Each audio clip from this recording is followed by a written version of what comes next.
Okay, so let me just give you a basic picture here. You guys see the graphing Desmos, right? Yeah. Yes. All right, so an extrema, yeah, let's put a minus in front. This basically happens at any of these peaks. You see how it hits.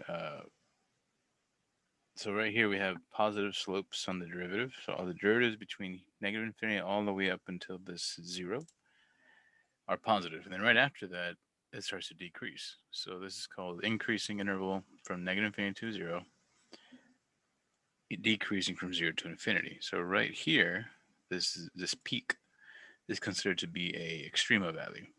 Okay. Um, Also known as a minimum, which we'll get into later when we apply it to something. And if it's facing upward, then that will be a minimum, but it is still considered to be an extrema. Okay, so in a nutshell, that's all it really is. Let's look at the homework problems. These extreme values can happen at uh, a couple of places. The peaks and valleys, like I just showed you, but also in sections where the function has like a cusp, like a sharp edge, but this one was kind of like a valley to me. Over here, we have a peak in the valley, so these are both extremas. This one right here is considered to be a cusp.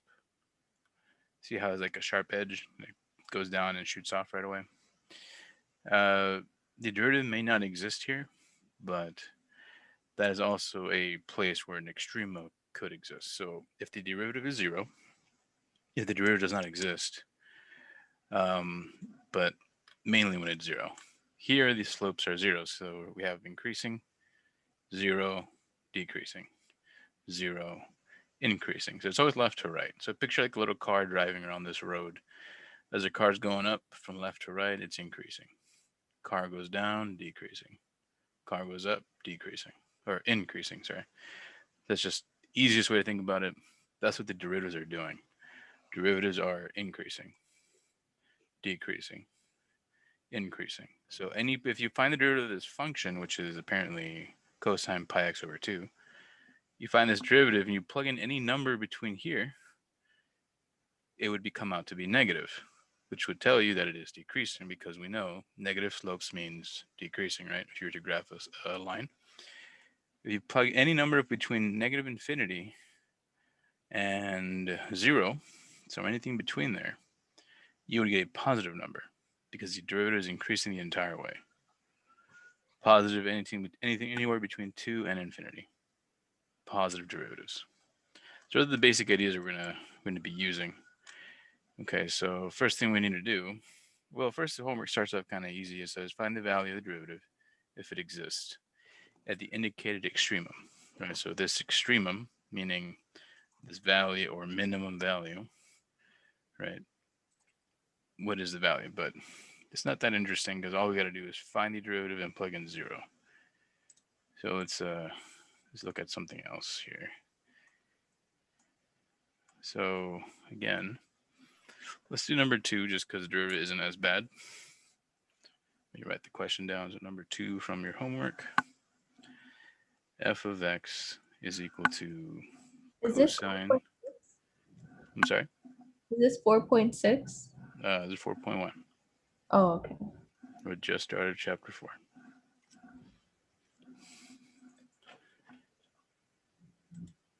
Okay.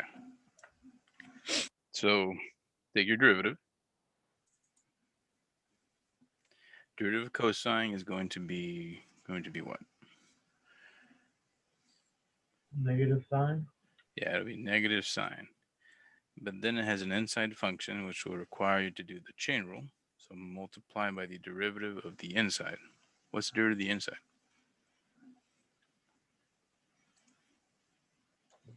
Pi. Pi over 2. Because that's technically the coefficient, right there. So like if it was sine of 2x, you would have a 2 out here, right? Okay. So then they ask you to do part A and part B. They say, what is the derivative at this extreme value and this extreme value? So I told you that the slopes will always be 0 at the extremas if the derivative exists. So looking at the extremas, right here, the derivative would be flat, meaning no, let me see if I can mark this real quick, annotate. Jack, if you're teaching 4-1 right now, then why is it marked as a past due assignment due on the 26th? Yeah, you missed that. We just start chapter 4, so those dates would be adjusted. Okay. Just said it in the beginning that some dates are messed up. Yeah, I haven't. Okay. The dates have been screwed up since the winter freeze, and I haven't fixed it. So I've been just adjusting it as we go.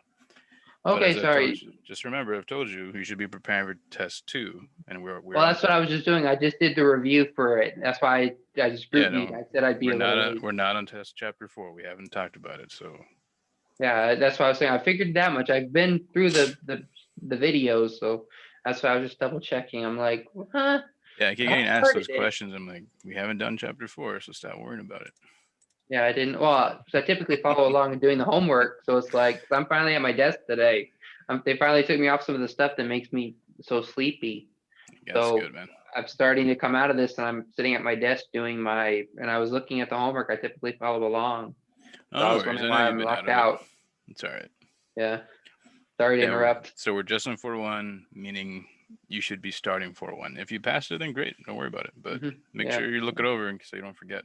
Because I'm like I only have half of it done, so it's giving me like a 57 grade, saying Nah, you got I'll stuff change missing. that in a minute. So. Yeah, thanks. All right. So as we can see from the graph, this will be equal to 0, right? But if we plugged it in, you would see it, right? You would see that this is negative sine of 0, which is 0. This would be the same deal. Negative sine of 0 is 0. Doesn't matter what this number is because it'll be 0 times that. So who cares? Anyway, you got any questions on what extremes mean and why the derivatives are 0 there? Does it make sense? That's the big idea so far. So the slope at the extrema will always be equal to 0? Yes, if the derivative exists at an extrema, it will always be 0. Okay. But this next one, the derivative does not exist, but it is an extrema. So you actually cannot plug in. If you take a derivative and plug in -3, you're going to have division by 0. And we'll show that in a moment, but you can technically see it because it's a cusp. So in order for a derivative to exist, it needs to be a smooth function. It can't have this like kink, like a little sharp edge. So whenever you see this on a function, there's a good, most likely a good chance that there will not be a derivative at that point. But if a derivative does not exist, that also means that it is most likely an extreme value. Okay. So let's go ahead and do this guy and show you analytically, not just graphically. So f of x is equal to x plus 3 to the 2/3.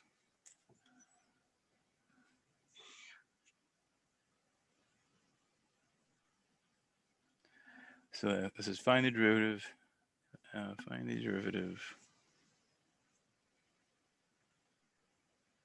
at the extrema. In other words, find the slope at the extrema. Same question. You do the derivative. That would be 2/3, right? X plus 2 or 3 minus 1. That would be -1/3 times 1. So if you were to fix this, that would be 2/3 times x plus 3 to the 1/3. So whatever caused division by 0 is considered to be an extrema. But luckily in the question they said, what is, right, part A says, let me move this way, see space. It says part A, what is f prime at 3? -3. We can't plug that in, right? You see that? Does not exist. So those are the 3 scenarios. Either, it's something to derivative is 0, or if the derivative does not exist, then it is an extrema. Okay.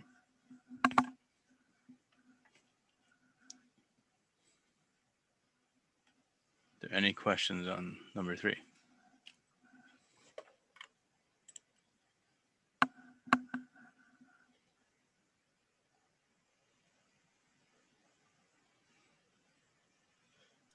So if the derivative does not exist, then it has an extrema. That's what you said, right? Yeah, the extremas happen when the derivative is 0 or when the derivative does not exist. Okay. These extremas could be maximums or minimums. They're also known as critical numbers. Critical numbers usually correspond to maximums or minimums. Okay. But in general, we just refer to them as extrema. On the next question, they just start calling them critical numbers. See on number 4. See how there's holes at the edges? So I can't consider those, but if they were not filled, then there's a definition, or sorry, a theorem that says that if the interval is closed, then extremas will occur at those closed points, but they're open, so we're not going to consider them. But if they were closed, they would automatically be extrema values. But they will happen here, here, and there, because these are the peaks and these are the valleys. This is the valley, but this valley is actually a kink, right? A cusp. So at the cusp, the derivative will not exist, but it will be one of the 3 extrema values, or in other words, critical numbers. So 1, 2, and 3. That's where this answer came from. They didn't give us a function, but graphically we can see it, right? You see what I mean? Can you identify by just looking at it where the critical numbers happen? Yes. Kind of. You said it's it's both the peaks and the valleys, or Yeah, the peaks are a derivative of 0.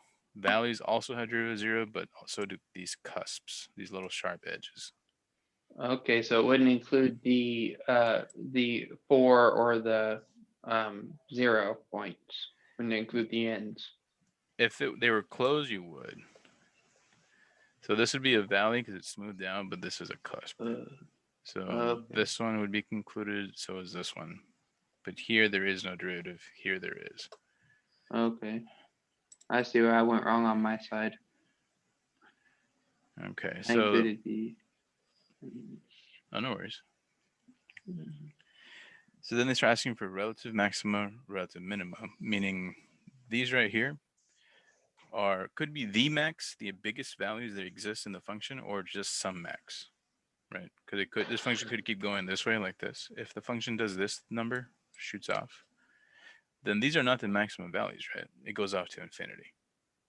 You see what I mean? So these would be considered to be relative max, and there would be no global max because it'd go forever. But since it is closed off, right, these will be the global maximum, or they're also called absolute. Okay, so if there is no max, if that is the highest it ever gets, and it's an extrema value, or in other words, critical number / maximum, then you'd call it absolute. If it's not the absolute, it will still be a relative. In this case, it is both. See how the answer is the same? Because these are relative, but also the highest points. Okay. Minimum, well, that's the smallest one right here. So at 2. So absolute and relative is right there. That's the lowest this function ever gets. So that's what you need to understand what these definitions mean. Relative means some value somewhere. Absolute means the lowest possible minimum. Okay. This was taught in algebra, I believe. I remember, if I remember. Yeah, I think they might have mentioned a little bit. The only difference now is that we're going to find those values using calculus. So we don't need to graph them. We can find any function, no matter what it looks like. We will use derivatives to find those numbers. Right now, we can just look at it. So Any- will Uh-huh. will they ask us it? So let's say it did go on and there was a global maxima, but could they refine it and only ask us for an interval? And then it'd be relative maxima and minima, but would there still be an absolute if it was just asking for a specific interval? It depends. Like if the function did this, let's say it kept going, right? It shot up here and then it shut down forever. Yeah.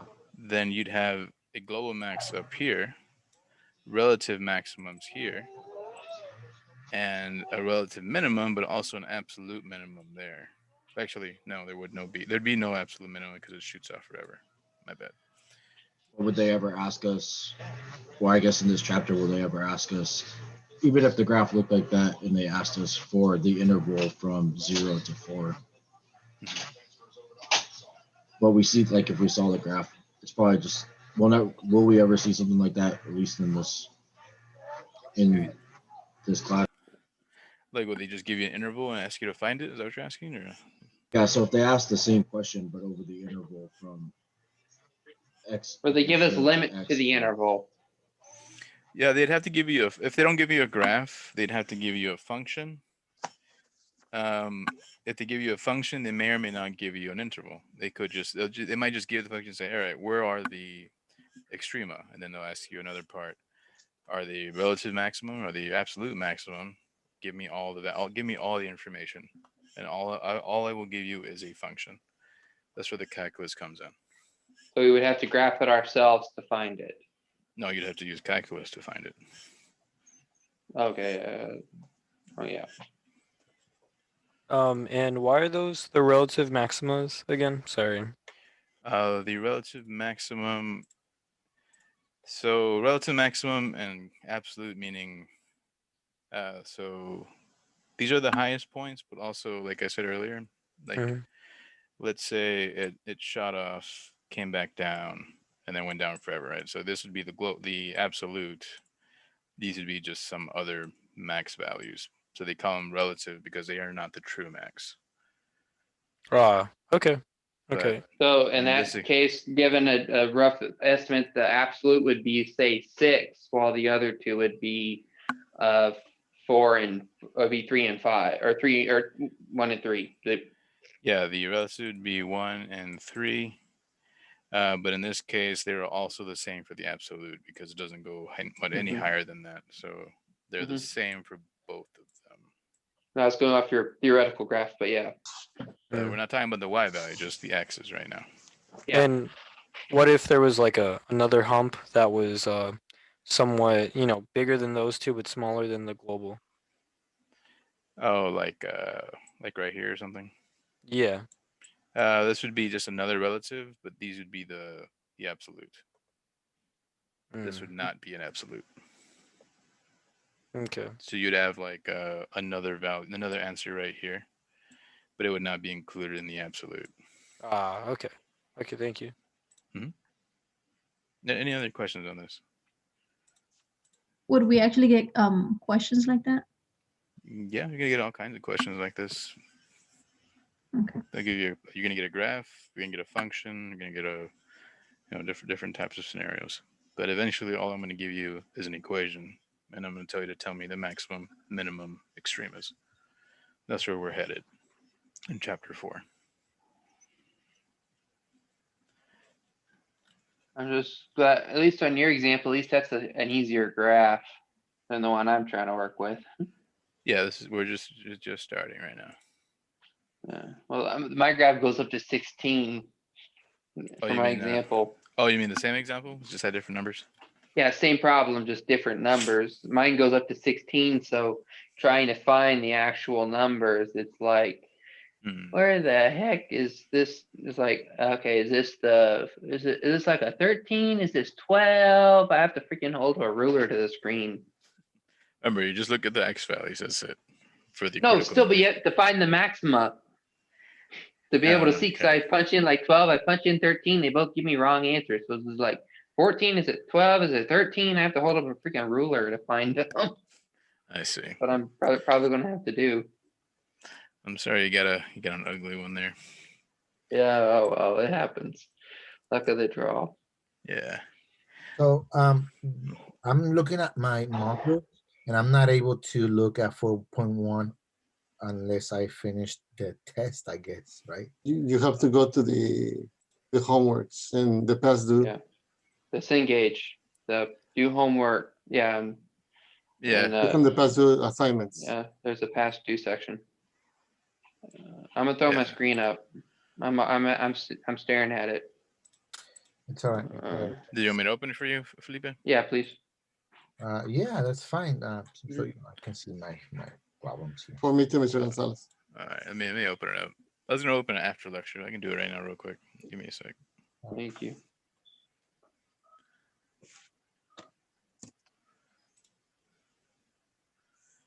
Okay.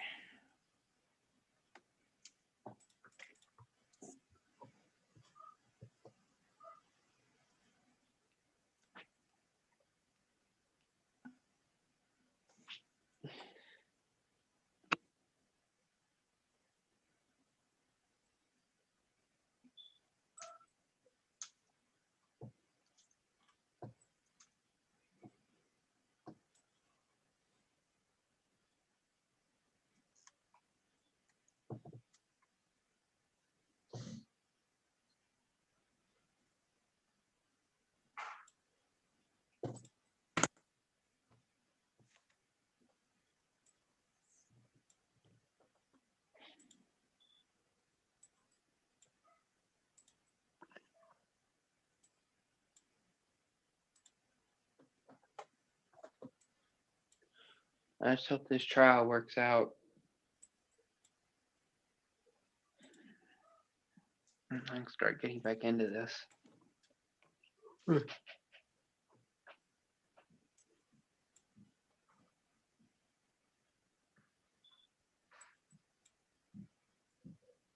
Glad to hear you're doing better, Tyler. Thanks. Don't toot the horn yet. This is just a trial. It was first day trying to back off of this stuff. So let's hope this gets better. Yeah. That's why I'm not doing the screen because I look like crap. That and I might be accused of being racist. I don't, I spent the day outside inside of an engine. I'm covered in grease. I look like I have I look like I'm wearing blackface. Not on purpose, but I really just don't want to be accused of being a racist. yeah. Yeah. All right. All right. Should refresh it, and it should be open now. The homework for chapter 4. Okay, let's see what we got. Come on. Okay. All right. I'm sorry for scaring you guys. No problem. You didn't scare us. We can still kind of hear you a little bit. No, I meant the due dates. Some of you seem nervous about it. Oh, I wasn't so much nervous as I was just I figured there would be a few things that got screwed up. I was just wondering if you were going to change them or if I really screwed something up. No. Okay. Let's do number Yeah, 5. I'm back in it. Find the Okay, critical numbers of so- the function. So the way you find critical numbers is to take the derivative and set equal to 0. So let's write the question down. Find the critical numbers.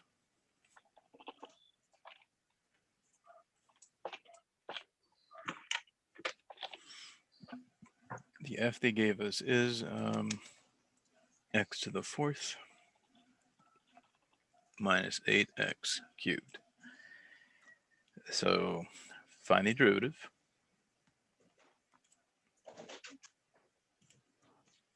At this point, I assume you're all derivative pros because you did your exam, right? You on 5, problem number 5. Problem number 5. Let me move over.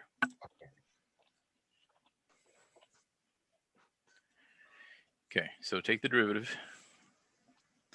So step 1 is right there, right? Set the derivative equal to 0 to find critical numbers.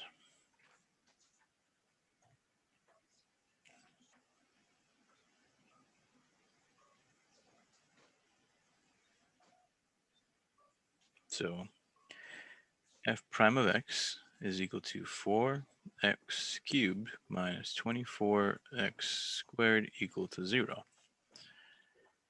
So factor is how we usually solve these type of problems, right? They both have a 4 in common and an x squared in common. So factor 4x squared. That will leave us with what? X minus 6, right?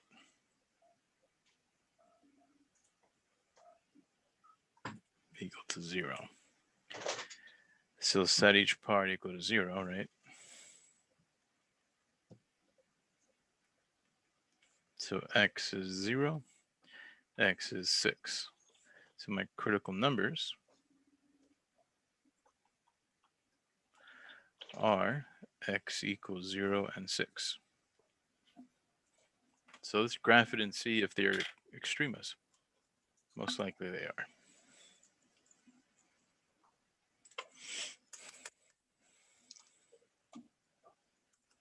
As we said, so the idea behind this is, remember how we mentioned that the slopes of the derivative will be 0 at the peaks and valleys?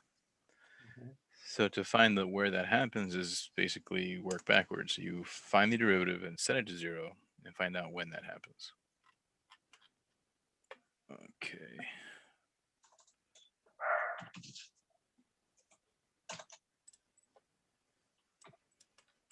So the critical numbers will be the what do you call? How you call that? The Or possible minimums and maximums, or minimums and maximums. Okay. yeah, or extremas.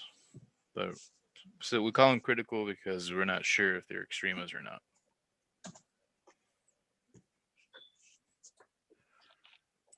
But they are. They do make the derivative 0. Let me make sure I wrote everything down correctly. Oops, that's supposed to be. The original was x to the 4th, right? Minus 8x cubed.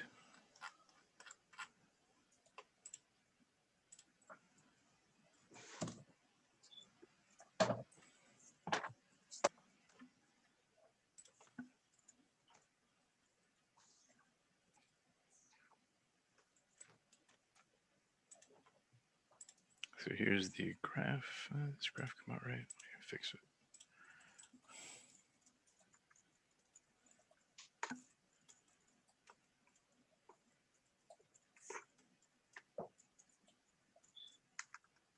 There we go. So here is the original function they gave us. So there is my one of the critical numbers, 0, which turns out to be actually it's a special number. 6 is way out here.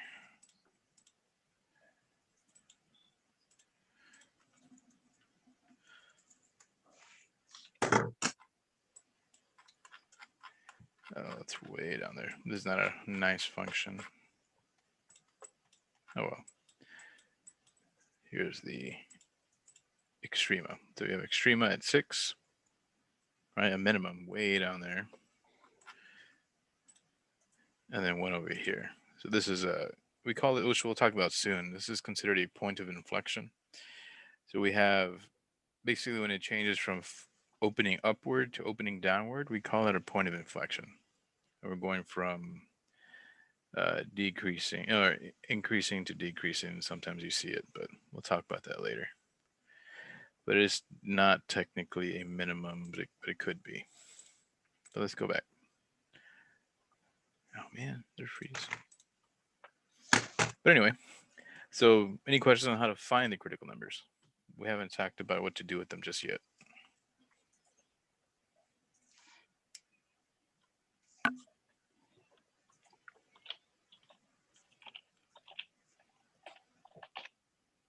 You guys okay then? Yes, sir. Find them not too bad, right? Not so hard, but I'm finding this one problem a bit of a pain in the. All right, let's move on to number 9. Find the absolute extrema of the function.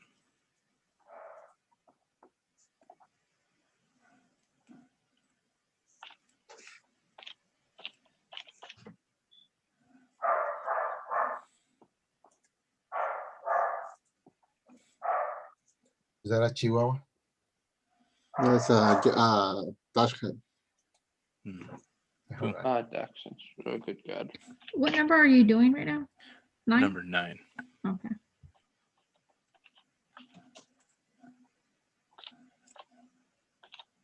So this one, they just give you a function, but also an interval, I guess. Let her look at it. A close interval. Okay.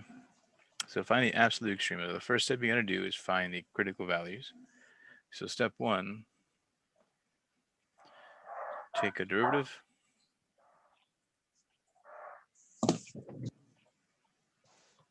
So f prime will be 3x squared minus 3x, right? Step 2, set, crap.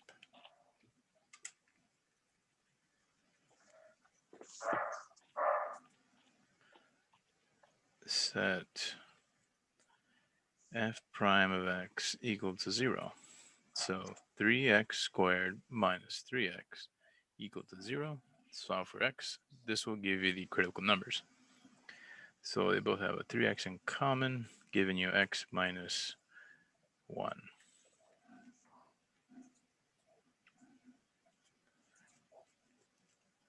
Double check here. Yeah. So 3x equal to 0. X minus 1 equal to 0. So x equals 0, x equals 1. Critical numbers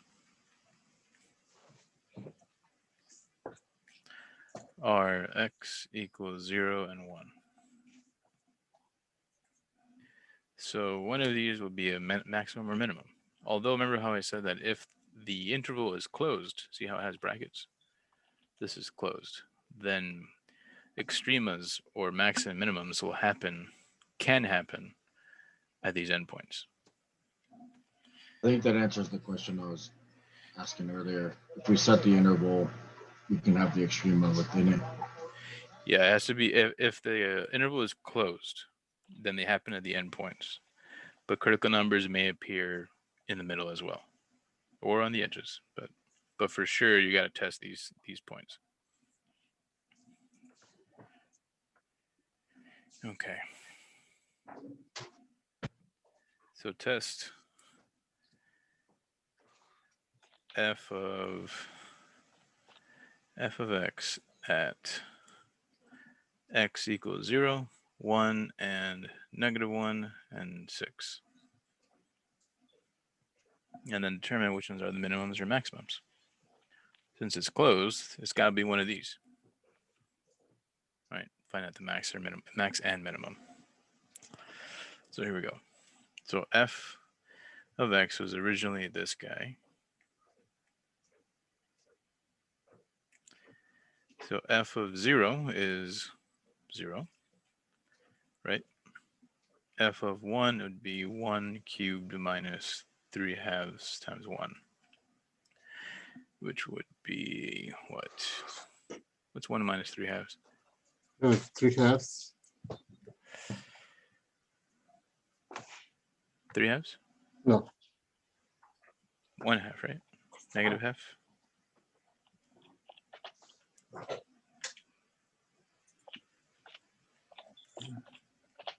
Oof. -1/2, yeah. Okay, and I plug in -1. That'll give us -1 cubed minus 3 halves times -1 squared, which will be -1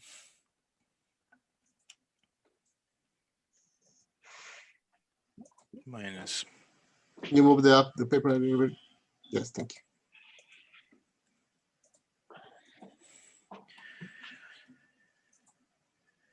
So that will be what?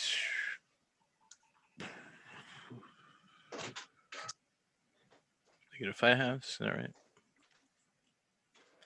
All right, so we got 0, 1, -1, and 6. So far, the smallest one looks like this one, right? So this would probably be the minimum, maybe. Let's test the last one. These are the values that we're looking at right now. F of 6 will be 6 cubed minus 3 halves times 6 squared. That will be what?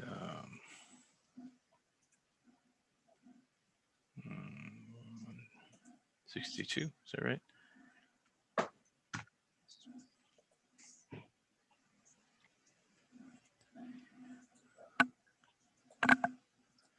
Yeah.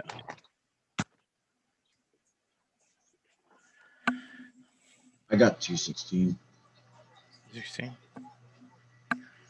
6 times 6 times 6. 216.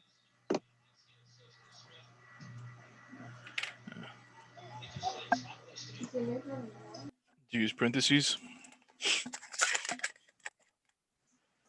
Let me double check. I 162.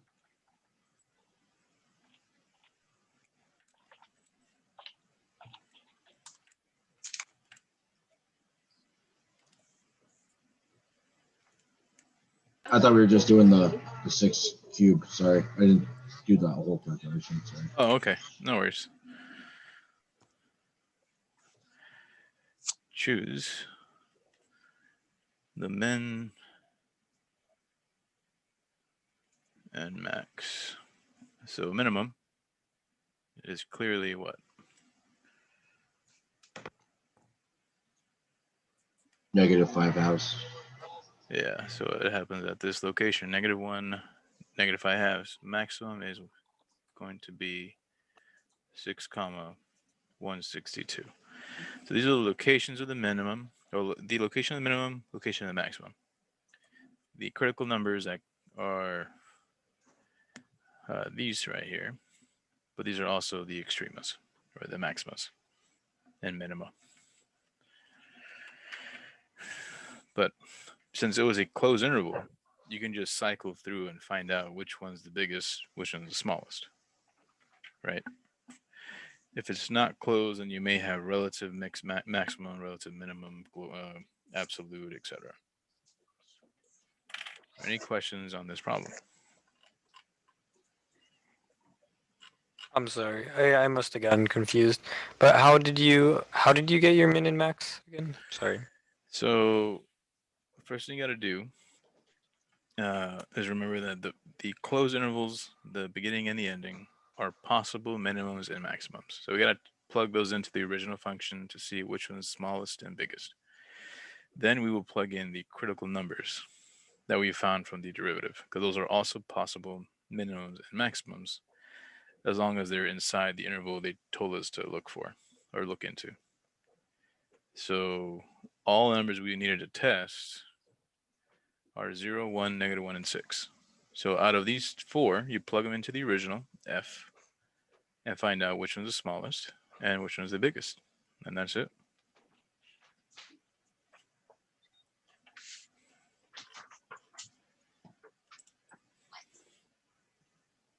And you got 6 from where? Oh wait, from the original interval. Okay. Yeah, from the closed interval. Right. Okay. And to tell if they weren't possible mins and maxes, they would equal out to 0, correct? Well, sorry, one more time. So because you said they might be, so in the case that they aren't, what would that, like, how would that show up? Like if they're not minimums or maximums. Yeah, the original interval. And since it's a closed one, all we have to do is see which one's the biggest or smallest. If they were to have asked for a relative, it's called relative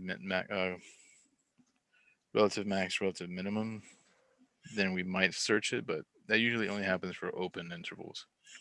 This one was closed. So it's a little bit different. Like if they would have not told me this part, I would only be checking these two, 0, 1. I would only be checking the critical numbers. Okay.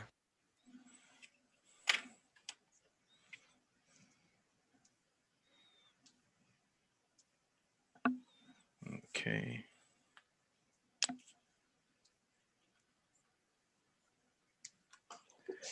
This is for 401. You guys have any questions on this concept? Does the idea make sense? Yeah, so far. All right, I'm gonna move on a different section. Let's take a small break. It's 9:47. Let's come back at about 9:55-ish.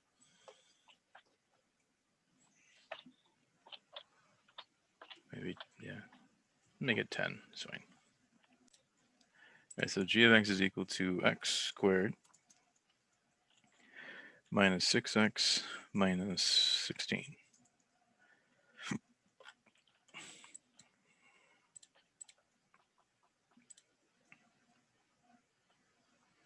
Okay. So as we said before, right, picture a car coming from left and right. So from the left, it's going, my dot disappeared. From the left, it's coming down. So I'm decreasing. So from negative infinity all the way until 3, I am decreasing. And then afterward, I'm increasing because I'm going up. It's as simple as that. So graphically, it can be pretty obvious as to where we're increasing, where we are decreasing. But to show it analytically with derivatives will require some work. Okay, so step 1, take the first derivative.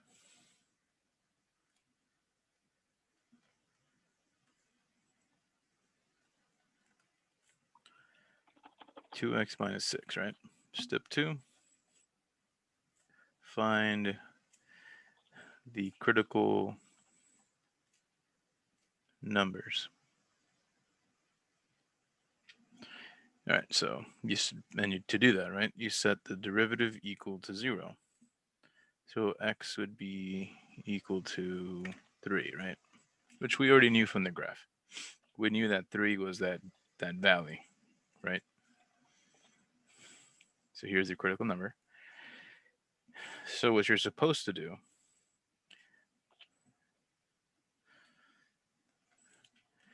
test below and above the critical number to find the increasing / decreasing interval. And if it's a max / min. Okay, so here we go.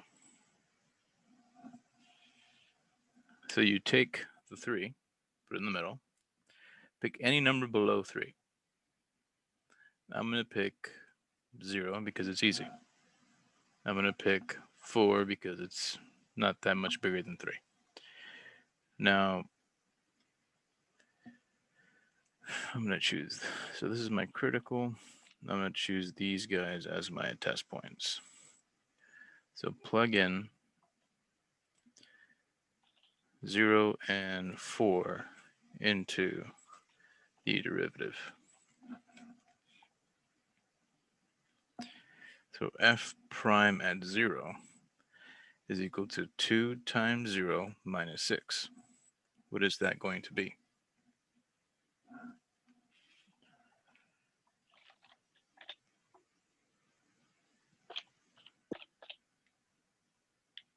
Minus 6. Negative Yeah. 6. Yeah. The number doesn't really matter, the sign matters. If it is negative at 0, then that means I'm decreasing at 0. Plug it into, now we're going to test 4. That would be 2 times 4 minus 6, which is 8 minus 6, which is 2.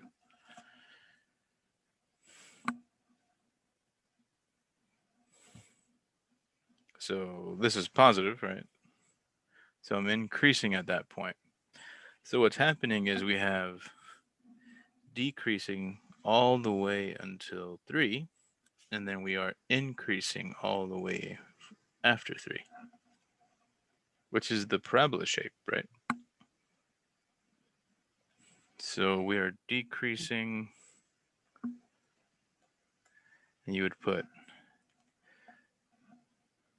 negative infinity up until 3, increasing at 3 to infinity.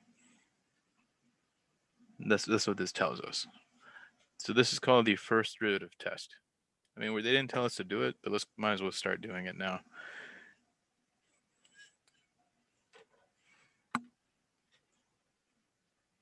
Is there any questions about this?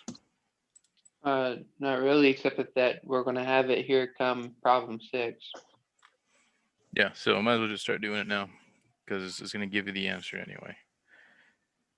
All right, so let's look at number 3. the number 2, 3. 3 is 4. It's all the same stuff. Let's move on to 6.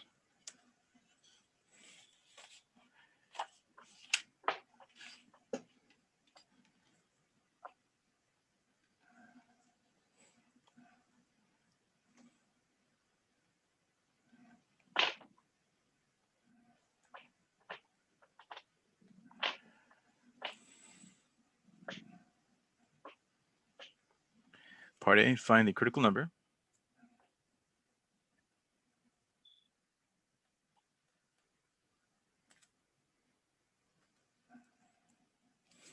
Part B, find the open intervals where the function is increasing / decreasing.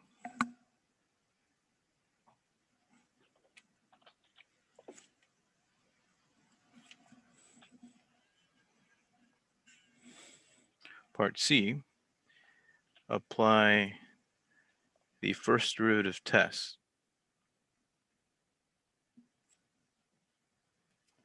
to find max min. All right, so part A is pretty easy, right? We just take the derivative and set it equal to 0. So there's the derivative. Set it equal to 0. Yeah, whoops.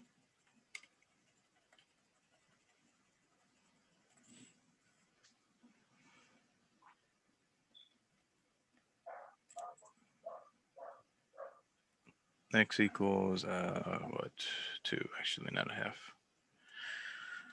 X equals 2. So that is our critical number.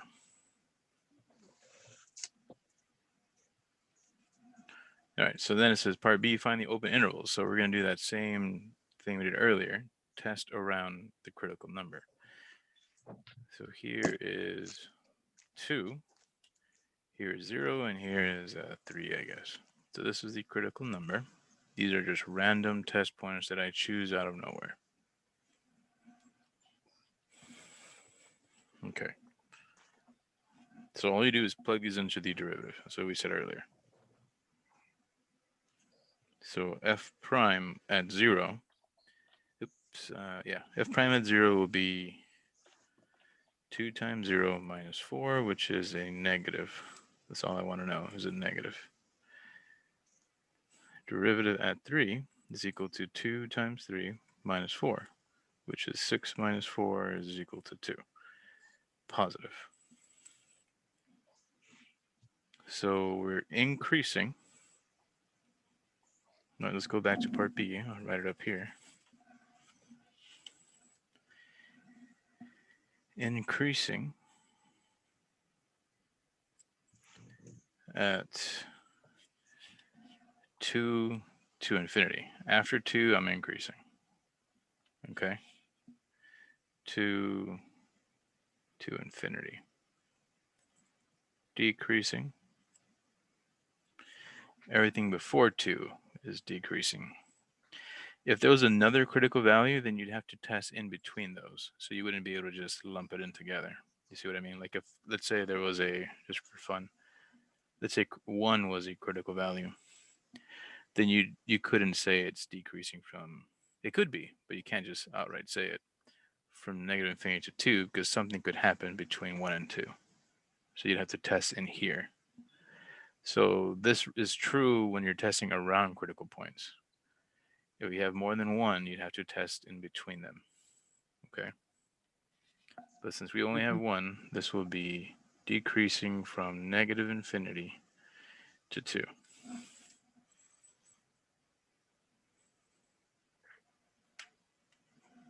Okay. Now looking at this picture, if I am decreasing and then increasing, do I have a minimum or a maximum? Minimum. You have a minimum, right? Yeah, right? Because it goes down and then up. That only happens on a minimum. So you would say the minimum for the answer would be Number 2. yeah, 2 comma whatever happens at 2. You'd have to plug in 2. If you plug in 2 to the original, that'd be 4 minus h. This is in negative 4, right? Yeah. So let's look at the question, because I don't think I showed you the question. And then I'll show you the graph. So step 1, so they're going to give you a function and ask you to find the critical numbers. So to do that, we said take the derivative, set it to 0. We found 2, right? Then we test around 2 to find out where we're increasing, where we're decreasing. Once we know this, we can decide where there's a max or where there's a minimum. Okay, we only had a minimum here because there was no other critical numbers. We only had 1 critical number, meaning we only had 1 possible extrema.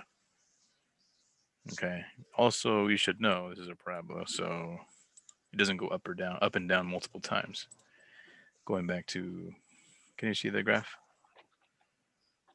Okay. If we graph it, right, even though we should already know, we know it'll only go up and then, or down then up, or up and then down once, right? Okay. So visually, can you determine where we're decreasing? Yeah. Okay. Does it make sense analytically how we found it using the derivative? With the, see how the derivatives are negative and then suddenly positive? Well, that means there was some sort of peak or valley. That's what this tells us. Okay. The order will tell you minimum or maximum. And what does the first derivative test tell you again? This first derivative test tells you if it's a maximum or a minimum by looking at the slopes. So slopes are negative and then suddenly positive. Well, that tells us that it changed from going down and then up, which implies a minimum. If it was going up and then down, well, that implies a maximum, a relative max. It could be a global or whatever, depends. Okay. But that's what the first derivative is for. It helps you find the intervals for increasing and decreasing and the maximum and minimums. Where does this gonna be again going to be applied in real life? Like what kind of Well, you could use this for, well, optimization basically. So if you have, this is used quite a bit when it comes to optimization. So let's say you have, you could be thinking in terms of profit or cost. So if I have a function and I want to minimize my cost, then I would be looking at complex functions, looking at derivatives, or using these ideas in a different way. optimization comes up pretty much anywhere where you have could come up anywhere from like in an airport trying to figure out what's the best way to get bags on certain airplanes to a different airplane, knowing all these schedules, when they land, when they get off, where they're going, because you know how your bags go everywhere, right? Depending on what's happening. So having all this shifting and shuffling, those are all real life optimization problems, which is where we're headed. And the theory is important in order to apply using like programming and you know, because right now these are just one-dimensional problems. Like the theory is great for n dimensions. Like you could have like a really complex, you could have like 50 variables of 50 dimensions, right? And you can maximize or optimize that thing. But that becomes really challenging. But the idea is still the same. It's like, all right, where is the derivative 0? Well, that's a maximum profit. So it doesn't change. Guys have any questions on these ideas? We'll hit it more next time. I want you guys to try it out, look at the videos, and I'll answer some homework questions next time. Because I know you still have to prepare for the exam, I think. Yeah. So I'll hold off on going any further. We'll stop here for tonight. The 0, Mhm. f prime 0. What would that represent? Here? Yeah. So you said, the first derivative test told us that it goes from, what's it called? It just decreases and the values change in a downward like trend. Mhm. I'm just trying to understand why. Well, let's think about it with the visual. I think it Okay. helps. So I gotta remember what the heck is the derivative, right? They're slopes of the tangent line. So at any given point, you get slopes. So that means theoretically that all these points should be negative when I plug it into the derivative because they are decreasing because the slopes are negative. All the tangent lines are negative. All the tangent lines up here are positive. So using that theory, you can apply to finding maximums and minimums using the derivative. So that's what we're doing. The first derivative test is applying the idea of tangent slopes that are negative in terms of decreasing and connecting it together with the idea of minimums and maximums. That's what we're doing. Does that make sense? Or Yeah, I think so. Thank you. okay. Because I know we've been doing derivatives for a while, but like a derivative does a lot of different things, right? But just remember, back to basics. What the hell is it? It's a slope of a tangent line. It's a rate of change. It's a related rate. It's all these things. It's velocity. It's acceleration, etc. It's a very important concept. It comes up in business, physics, engineering, programming. It's everywhere. It's We're gonna, kind of neat. is this gonna come up again in calculus 2? In Cal 2, they're going to assume that you know your pro at derivatives. And then we're going to move on to something else, and it's going to be in the background randomly while they teach you the antiderivative. Einstein. So Cal 2 is all about antiderivative and integration, which is equally as powerful. And then Cal 3 is using those two concepts, derivatives and antiderivatives, into 3 dimensions, which is Cal 3. Because Cal 1 and Cal 2 are all like 1/2 dimensional problems. Yeah. I don't know. I didn't know there was calculus 3. Yeah, at the they go a little further. If you sum up Cal 3, basically the very end is called vector calculus. So they just basically extend it to n dimensions. So a vector can contain an n number of variables. So you can apply calculus to n, meaning 20 variables or 50, not just x, y, z, right? So it's no longer 3D. It could be moved. It moves on to n-dimensional space or whatever. That's the ending of calculus. All right. All right, guys. Well, let's go prepare for your exam, and we'll talk about this some more next time. All right, sir. Mr. Gonzalez, before you log off, I have a couple